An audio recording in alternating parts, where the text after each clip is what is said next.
How to consolidate? That's the basic question of almost every accounting student because consolidation is simply the basic thing examined during any exam. And even if you have no exam in front of you, but you still want to excel in your job or get a new one, the consolidation is exactly one of that advanced techniques that differentiates you from your debit and credit accountant. In this video, I'll show you very clear demonstration of basic consolidation procedures so that you have a good starting point for more demanding issues. I am Sylvia, the founder of IFRS Box, and if you'd like to learn more about this topic, including lots of examples with many complications, and if you need to learn IFRS and you want to do it easily with lots of fun, then you're welcome to check my web, ifrsbox.com, my courses, quizzes, and many more. So let's read a text of our case study. Mommy Corporation has owned 80% shares of Baby Limited since Baby's incorporation. So here it's kind of clear that Mommy is a parent and Baby is a subsidiary. And no, the names are not coincidence. I just wanted you to remember very well who is who. Below, there are statements of financial positions of both Mommy and Baby at 31st December 20x4. Prepare consolidated statement of financial position of Mommy Group as at 31st December 20x4. Note: measure non-controlling interest at its proportionate share on Baby's net assets. This one is a very basic example and we will solve it in a very straight and clear way. Well, we'll do it step by step, exactly as described in the standard IFRS 10 consolidated financial statements. The first step is to combine like items of assets, liabilities, equity, income, expenses, and cash flows of the parent with those of its subsidiaries. Okay, so let's do it. Well, here it's obvious that both balance sheets or the statements of financial position have the same format, the same line items, so it's very easy to add everything up line by line. In reality, a parent can use format of the statement of financial position different from its subsidiaries one, and this is exactly one of the reasons why subsidiaries prepare all these consolidation packages at the reporting dates. Step number 2, we need to offset or eliminate carrying amount of parent's investment in a subsidiary with parent's portion of equity of each subsidiary and recognize any non-controlling interest and goodwill. Okay, so we'll do this eliminating entry in the separate column. Just as a side note, here, for the sake of simplicity and illustration, I make all debit entries with plus and all credit entries with minus. You can know the same with assets, they are plus, and liabilities and equity, they are minus. We credit Mommy's investment in full, so we put minus 70,000 here. Then we debit Baby's share capital in full. We put plus 80,000 here. So yes, consolidated statement of financial position will still show only the share capital of Mommy and 0 for Baby, even if it's not owned fully by Mommy. Okay? Now, we have other components of Baby's equity that do not belong to Mommy and we need to eliminate them. Here, there are just retained earnings of 45,000, all post-acquisition.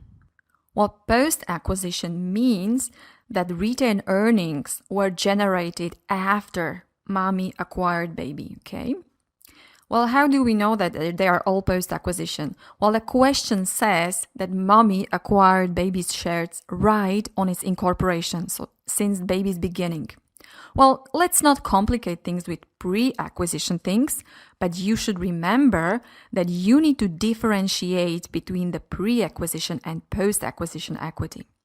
So we need to eliminate a part of Baby's post-acquisition retained earnings too. Well, what part? Well, 20% because this belongs to non-controlling interest. So we debit retained earnings with plus 20% times 45,000, that is 9,000. And finally, we need to recognize non-controlling interest at the reporting date. Let's calculate it here below in the separate note or working. The question asks to measure non-controlling interest at its proportionate share on net assets. So, baby's net assets are 125,000, which is baby's equity. Non-controlling interest share is 20%. So the amount of non-controlling interest is 25,000, and we can bring this amount to our entry as minus 25,000. This is the equity component, that's why it's minus, and we recognize it as credit. Well, and when you look here below to our checksum, the entry is still not balanced, because otherwise there would be zero, right? This means that there was some goodwill. Well, if these terms like goodwill or non-controlling interest are not that clear for you, please check my articles and videos about IFRS 3 on my web and in this channel. In this example, goodwill is calculated as fair value of consideration transferred. Here in the mommy's balance sheet, it's a cost of investment in baby, 70,000. We add non-controlling interest at acquisition date, which is 20% of baby's equity at the acquisition date. So it's not the same non-controlling interest as above, because above there's a current non-controlling interest on the reporting date. As all the reserves or baby's retained earnings are post-acquisition, then at the acquisition date, baby had just share capital of 80,000. And 20% of that is 16,000. That's non-controlling interest at acquisition measured by the proportionate share method. Finally, we can deduct baby's net assets at acquisition. Again, just share capital of 80,000.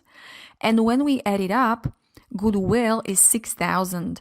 So we need to recognize it as intangible asset, goodwill acquired in a business combination.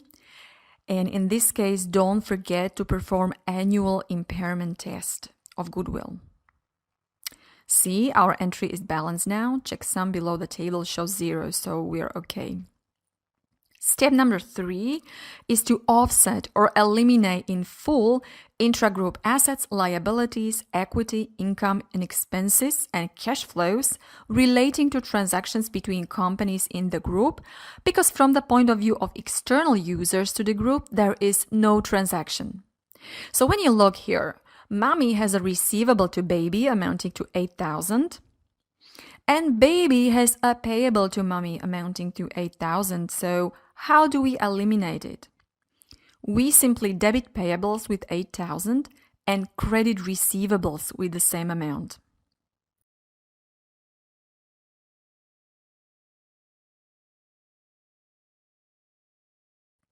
The last column is mommy group's consolidated statement of financial position, right? So we simply add the combined numbers with the adjustments. And okay.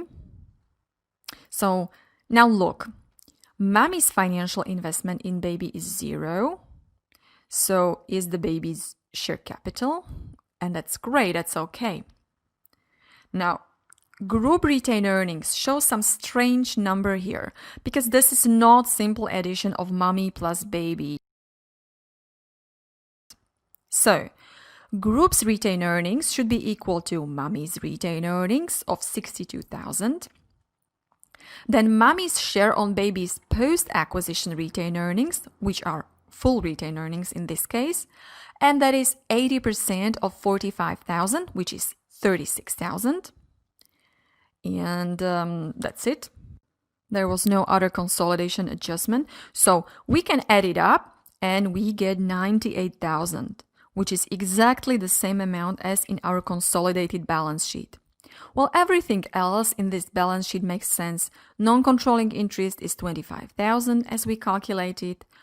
Goodwill is 6,000, that's okay. And other balances seem to be okay too. Now, this was a demonstration of a very, very simple case study, and it's a very logical way of doing the things. During the exam, you would usually do it in the other style.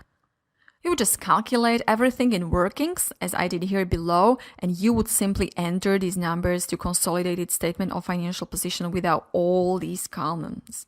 This is okay and up to you.